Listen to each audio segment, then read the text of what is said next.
So boleh angkat dah ni. Dah masuk, tengok. Tengok dia punya daging tu set awak. Wow. Tengok. Dia lokoh ke. Maksudnya air kita tu dah put. Ni Dutch oven deh. Ni dia punya penutup. Memang sangat lawa ya. Ni saiz 28 cm. Tebus minyak.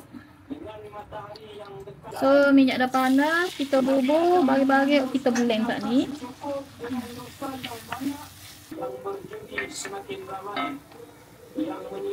Kita buat air asin Jawa. Bos sampai. Kali ni Cik Bin nak bos separuh je sate. Tak usah apa? Nanti tak usah lemak sangat, no light je.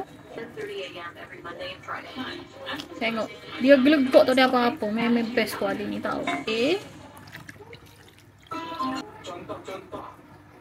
Gula deh. Okay. Gula. Lepas tu bubur ayam nak kita goreng saat ni. Oh, sebab katanya kalau guna pohon ni lagi sedap.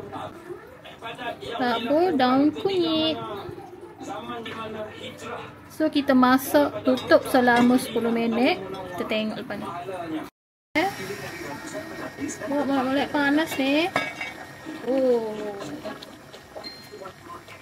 Ya Allah, hai tengok. Ni tak sampai 10 minit, 8 minit. Okay, 8 minit. Air. Jadi, ya Allah, ni sedap ni. Jadi ayam masuk santan cili siap.